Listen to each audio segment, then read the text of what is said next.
So, welcome to some more conversations about writing with Helen and Vicki. And I'm Helen Hi. Lewis, and I'm a tutor of English, and I'm here with my friend and fellow teacher, Vicki Robinson. Hi, Helen. I'm really excited to be talking about some top tips Hmm, for people who want to give their writing that extra yes, boost. yes, love it. So, we both teach writing to different kinds of learners. I work with healthcare professionals, and I think you work with a wider range than I do. But writing is writing, and there are some really common challenges, aren't there? So, yeah, what are the challenges that our students have? Yeah, so I think I'm working with a lot of professionals.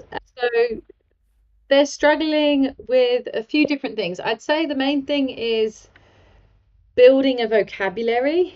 So a lot of my students, they're very good at writing. They know how to write emails and articles, but advanced vocabulary is so broad that I Yes. think they're struggling to build vocabulary. And then I guess the other struggle, especially as people become more advanced, is like, how do I get the right tone in my writing? How do Hmm. I make sure I'm writing with the appropriate formality or style Hmm. that I'm Hmm. supposed to be?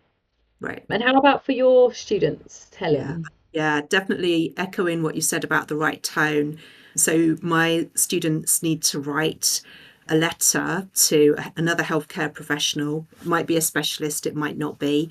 It might even be a social worker. So they need to use the right tone, use medical language appropriately, and simplify where they need to. And very often they struggle with managing their time in the exam. They've got to do this to get confident with the process of writing, planning, and Mm. proofreading as well, actually. Yeah.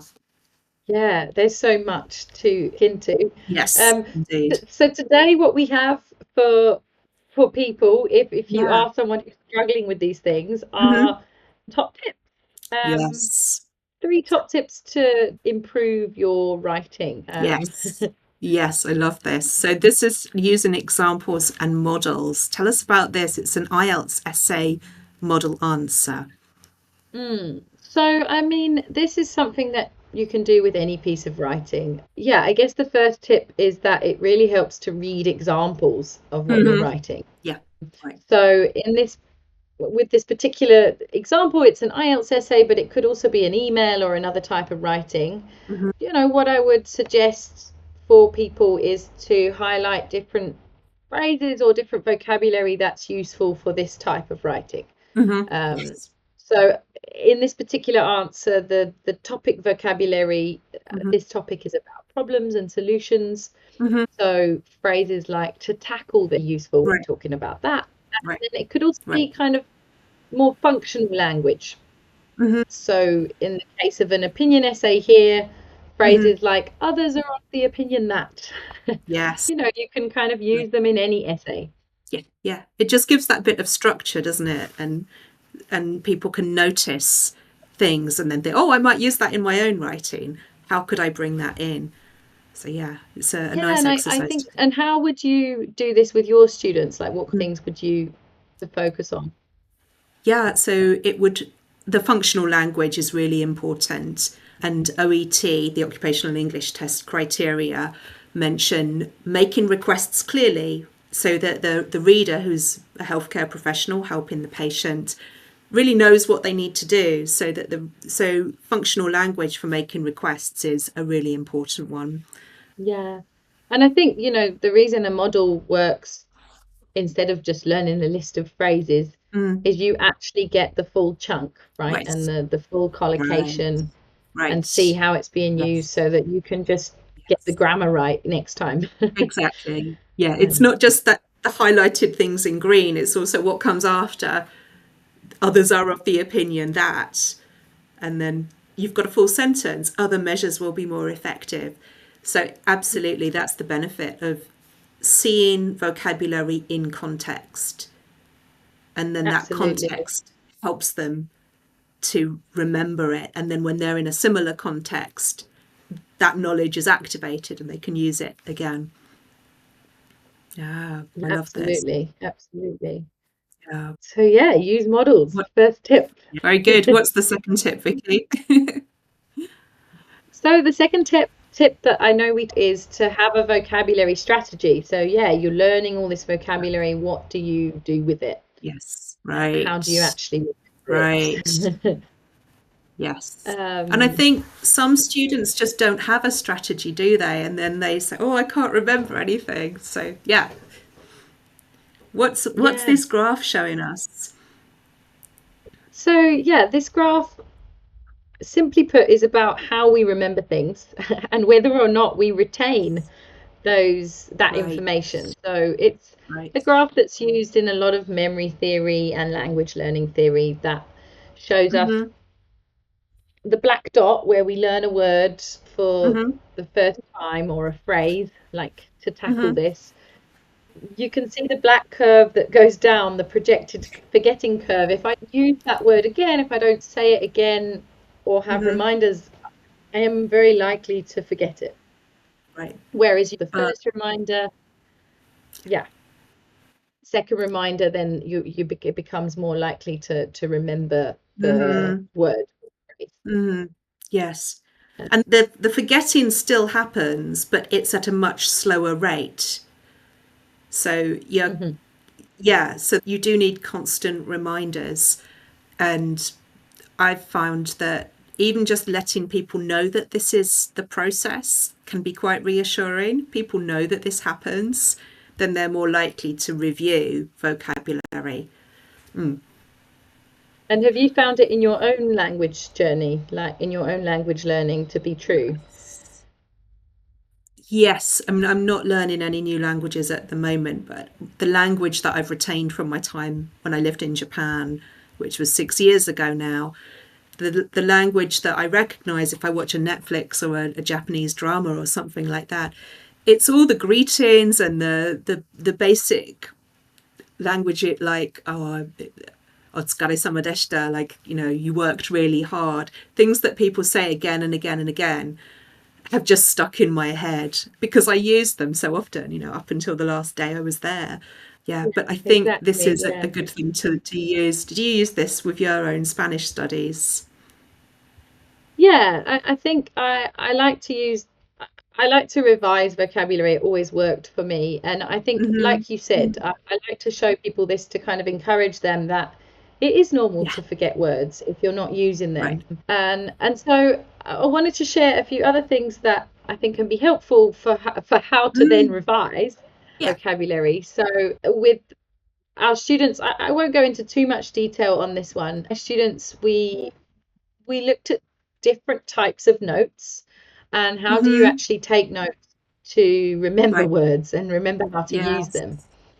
Yes. So which notes would you say are more effective here, Helen? The ones on the left are phrases mainly with a Spanish translation on the other side. And then on the other side to that, we've got words in context of South African history with a Mm. sentence and with some notes about it. So if I wanted to have more links to that vocabulary, the one on the right would be more effective. Yeah, Yeah, I because think you've got a so. word, a sample. Yeah, Hmm, yeah. it's more So, active. Yeah. rather than Dutch settlers Mm. just having a translation, Mm-hmm. actually in the notes on the Mm-hmm. right, the person had that settlers is more neutral than Right. colonizers.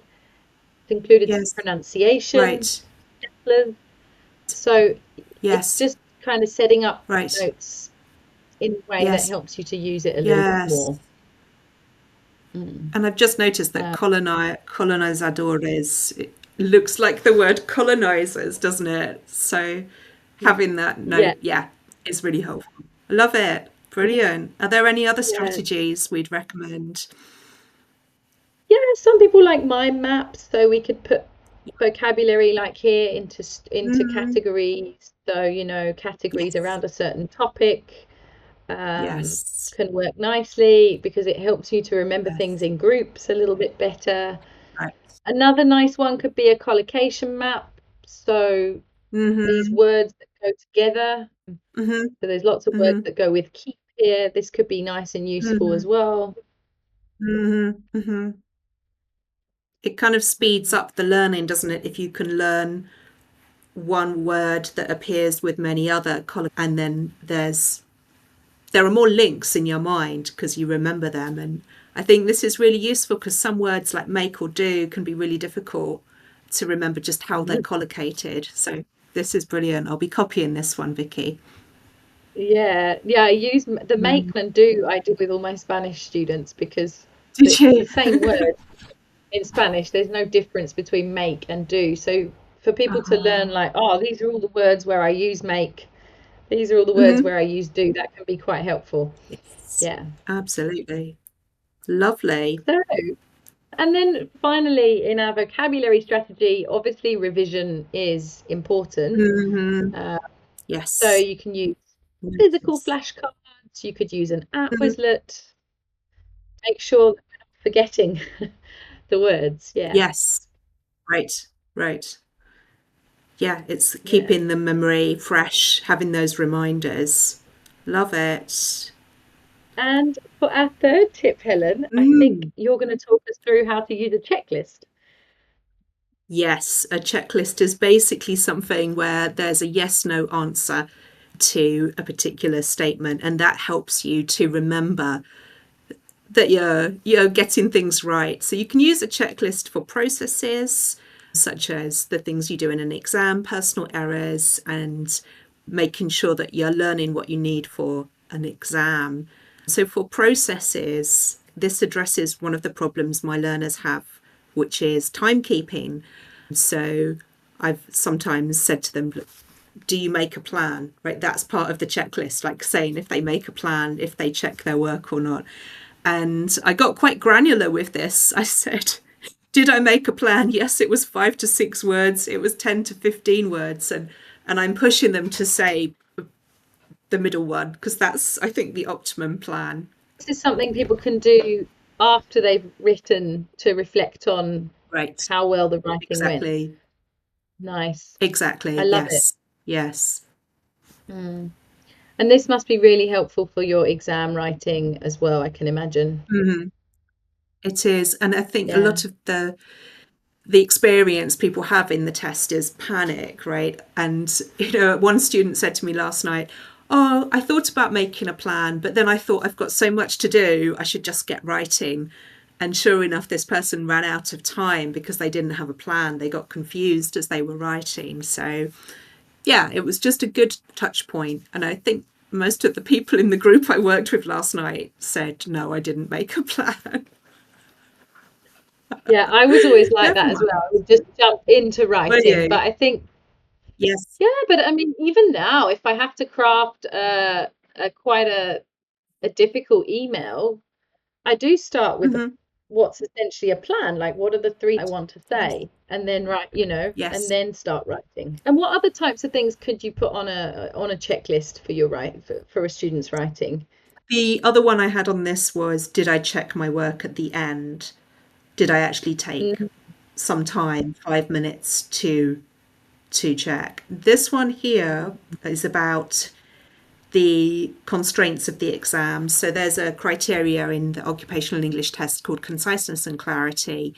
The boundary stated is 180 to 200 words. And it's that magic word approximately. So I said to them, let's call 210 the hard limit.